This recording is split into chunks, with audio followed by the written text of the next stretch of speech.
All right, here's a little brief video on Crypsis, Theresa Slynn's short story.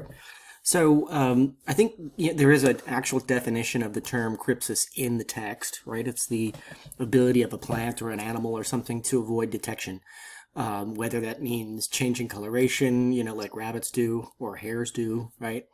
Chameleons, things like that.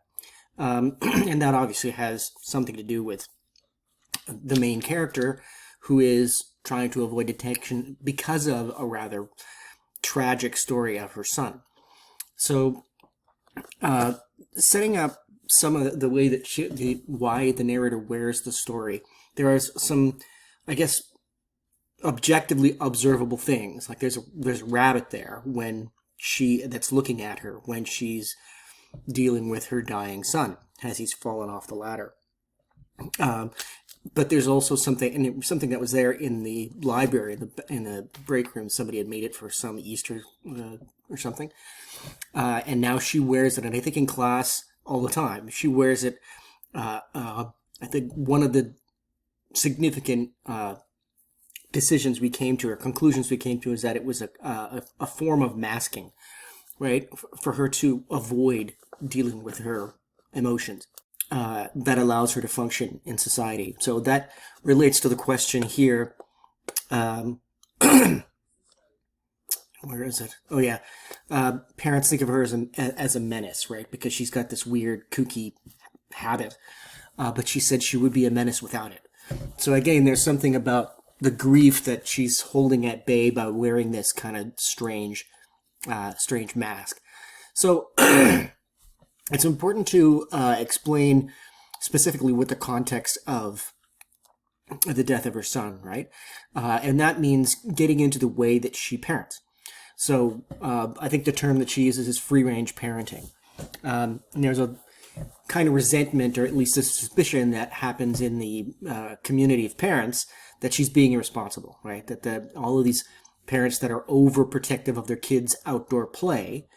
And you can see, the kids staring out of the windows longingly at her son, who is roaming around free in the neighborhood, and parents feeling suspicious about that.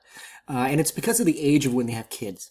She has a kid later in her life, and by the time she gets through work, etc., she doesn't have time to entertain or to pay attention to as attentively as the other parents do. Attentive is the wrong word, because I don't think it's necessarily a good thing.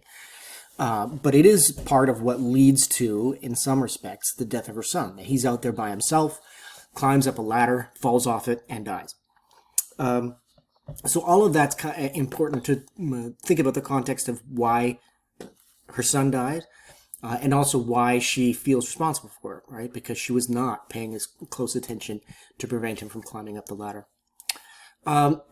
So here, so of course she works at a library, and she's getting ready, preparing for this interview, which takes place at the end of the story, which is a strange one, where this rather maddeningly moronic interviewer, the anchor, is asking all kinds of salacious questions, because they named it Sex in the Library.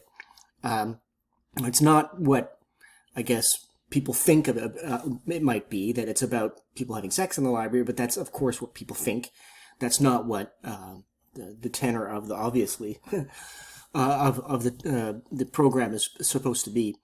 But at one point, as she's looking out the window, she sees a scene of a guy shouting at an elm tree, and I think we mentioned this as well in class when we talked about it. That libraries are public spaces. And so there are a variety of different type of people that show up there, one of whom are unhoused people, some of whom are unhoused people, some of whom are people that have mental issues or are unstable in that way. And I think we're led to believe that this guy shouting at an elm tree is one of those guys. He's kind of lost it a bit. But in the same kind of a frame, as she's looking out the window, there's a relatively well-dressed woman with a wagon full of books walking with her little kid to take back books to the library, right?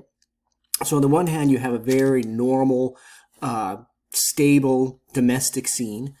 Then you have a guy without a shirt shouting at a tree, right? And she says, how quickly, easily it is to slip from one to the other.